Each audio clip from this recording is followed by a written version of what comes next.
Hello and welcome to another episode of It Came from the Page. And apologies for getting this out a little bit later than is normal for Friday videos.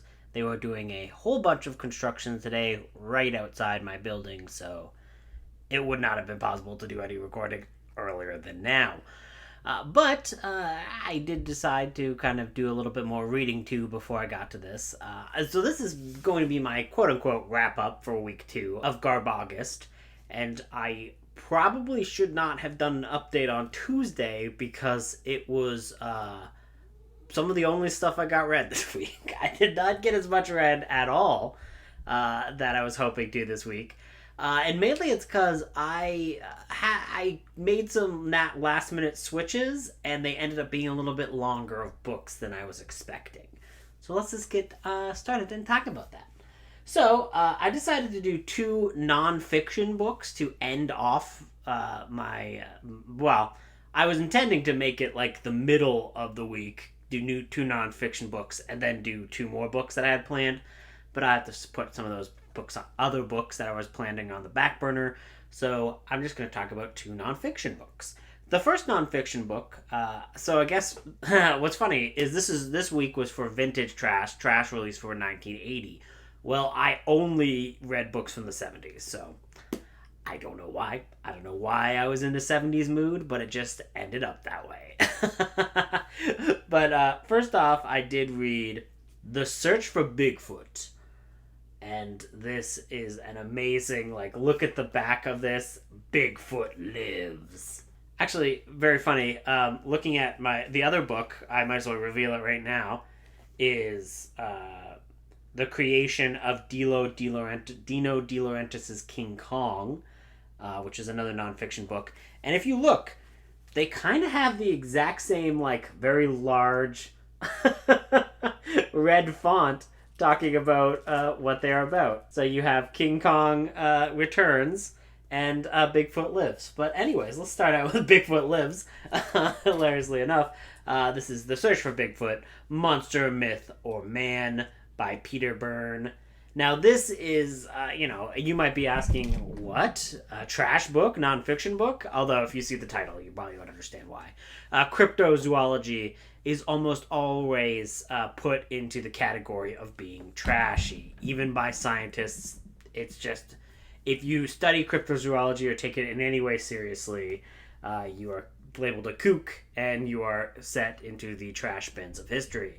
But, I always enjoy reading these books, not because I am a believer in cryptozoology, but I do always find the stories very...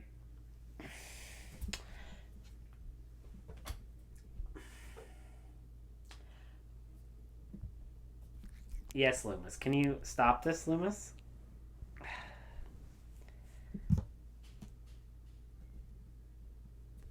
But I do always find the stories in here are very interesting. And when I say that I don't believe in Bigfoot and I'm kind of a skeptic, I'm not calling people who write books like this, especially not Peter Byrne. You can tell from this book, he is not trying to willingly deceive you. And I'm also not calling people who see Bigfoot, quote unquote, have sightings as being all liars and blah blah blah. I just think that there's probably other explanations for a lot of this stuff, and also Peter Byrne does especially go into that here in talking about how he has this organization, and in various parts of the Pacific Northwest and also British Columbia, Canada, they went out around in the 70s. This was originally written in 75, and there are updates, so this is a later edition that has a little bit of updated information for 1975 and 1976. If you know anything about Bigfoot media or Bigfoot anything, this was the biggest heyday for Bigfoot, and that is of course because the 1967 Patterson-Gimlin film. That film is talked about extensively here in a very interesting and cool way. But mainly this is just kind of talking about what Peter Byrne does with his organization, how he goes out to kind of look at all of these different Bigfoot sightings. How does he and his team do research on these sites to try to take it seriously? talking about how oftentimes, it's just bear tracks. Sometimes it's just you find out that people have just located a stump, and in the night when they pass it by, it wasn't they thought it was Bigfoot, but when you looked at it in the daytime, it was just a stump. So like he does go through a lot of effort to kind of talk about like there's a lot of hoaxes out there and there's a lot of misinformation and people just getting like mistaken with some of these things, but he does try to take it seriously and does talk about some very interesting things. I was definitely not convinced. I'm not coming away with this as like a Bigfoot is real. I'm still at best a skeptic, I would say. But I did find this really entertaining and really well written from just a perspective of talking about taking these topics seriously. And I do always find that very fascinating to read. There are quite a bit of photos in here that are fun. I was really surprised to find out that Peter Byrne was one of the people who was involved in. There's this infamous story of actor Jimmy Stewart who was in Nepal and was given what was said to be a Yeti finger so that he could smuggle it out of the country because they're having trouble getting it out of the country legally and back to the U.S. to be scientifically examined. So Peter Byrne was apparently one of the people who was responsible for getting that Yeti finger. And I believe that Yeti finger was stolen from a monastery. He doesn't mention that here, but I do believe that it was it was held by a monastery and a bunch of white people took something from it. And by the way, when that, which again, he does not mention this in the book, this might not have actually been, it might not have been public knowledge by the time this book was written, but that finger that, Jimmy Stewart, got back into the United States, yeah, that was just a human finger. So, that's weird, right? Think about that next time you watch It's a Wonderful Life. Jimmy Stewart carrying a finger through customs, thinking it belonged to a Yeti, but it was just a human. So yeah, I had a lot of fun with this book. Very fun. Again, if you're one of those people who vehemently disbelieves in Bigfoot, you're probably not gonna be convinced or anything. But if you enjoy reading some of the sightings, reading some of this historical evidence, and just kind of reveling in either the absurdity of it all or just of the it worthwhile to take seriously, kind of. So I really thought that was good. So I had a really fun time with that. And as you did see the last time, you saw that I had the creation of Dino De Laurentiis' King Kong. Now, a book like this, I could see someone going why is this trashy? Well, if you are going to call novelizations trashy, I think that these types of books could also be considered trashy. From the sole perspective of they were put together and released during the marketing and promotion of the film. Now, this particular thing is even more trashy because this is detailing the creation of Dino De Laurentiis' King Kong, which had a lot of messy history in there, which it does get into. I was very happy. I thought this would kind of sugarcoat some of the stuff, but there were some wild things that went on the set, and they dealt with it and they talked about it pretty openly, which I was pretty happy with. I'm only about halfway through, so I'm not completely finished this, but I will be finished this by the time that this ends. But the reason why this book even exists is because when Jaws was released, there was a book that coincided with the release of Jaws, written by Carl Gottlieb, who was the screenwriter for Jaws, called The Jaws Log. Now, The Jaws Log is the best, it is one of the best, and might be the best behind-the-scenes look at a film I have ever read. It is a great book. There is nothing, I wouldn't say there's anything trashy about that book. That book is just pure gold, and if you're at all interested in filmmaking and everything, it's worth it to track down The Jaws Log by Carl Gottlieb. A wonderful book that I absolutely love. But because that book sold pretty big numbers, every time a new movie from mostly in the 70s, like this trend kind of fizzled off in the early 80s, but big budget movies of that time period, especially things that had a lot of special effects, they would release coinciding books to ape off of the success of the Jaws log. There was even a sequel to the Jaws log for Jaws 2 called the Jaws 2 log. That one I really want to track down. I haven't been able to track it down because it's very expensive. And I would love to track that down because that is another production that I like. Jaws 2 is a crazy production in terms of just everything that happened on that set, and there was like an entirely huge overturn in terms of like crew and cast and everything like that, and director even while they were making that film. But so there was like the Jaws log, the Jaws 2 log, and then there is books for like the making of Superman out there. There's of course the making of King Kong. This one's called The Creation of King Kong, but it is a making of essentially, and it's kind of told in a diary perspective. And there is one for the 2 Star Wars films. There was ones that were coincided with that. With I believe it was only once Star Wars hit it big because no one expected the 77 Star Wars to be big, but both Jedi and Empire Strikes Back had making of books that coincided with their release for their marketing as they went into production for those films. There are really interesting artifacts that are just not talked about ever, other than the Jaws log, because the Jaws log is an amazing book, right? That one has stood the test of time.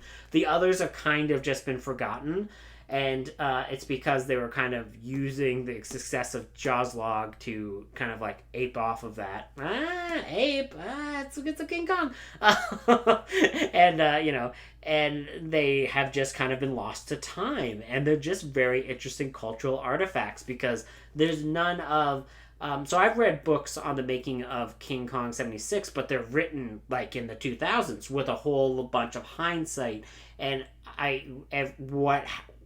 knowledge of what would happen with the production, what it would mean in terms of just general cinema, and just people talking about the movie who were making the movie with that benefit of hindsight. And this is all very current, very of the time it is written.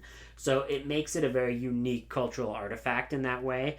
There's some icky stuff in this, not too surprising, but the Bruce Berenberg has some views that just kind of, just like a line here or there when he's like describing his set as set pieces of it, where I'm like, oh, you probably shouldn't have said that, dude. That's weird. That's a weird thing to say. But other than that, it is pretty great. It's pretty well written. I have always kind of been obsessed with this movie ever since I really, really got into the making of it. It's one of those movies that I didn't like that much until I got into the making of it, and now I like kind of am obsessed with it. I have a whole bunch of King Kong merchandise, and King Kong 76 is actually the thing that I have the most merchandise from.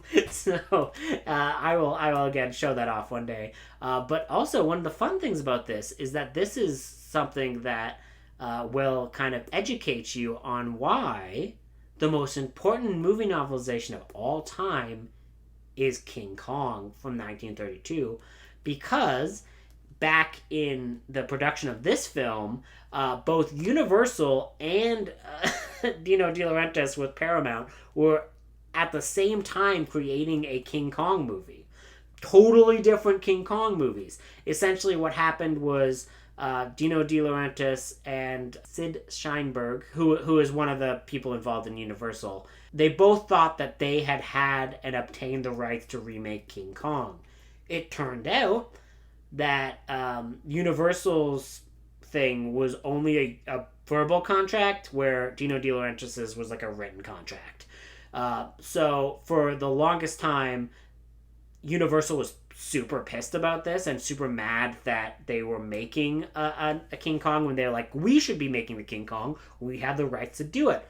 So what happened was the Universal lawyers discovered that technically the copyright for the King Kong novelization ran out in 1960. So technically, using only the movie novelizations to separate it from the film itself, so they started to view King Kong the movie. You can remake King Kong the movie, but you can also make things off of King Kong the movie novelization, and the movie novelization being in public domain, they were like, we can still make our Universal movie. So it became this race to see who would be the first person to start filming the movie.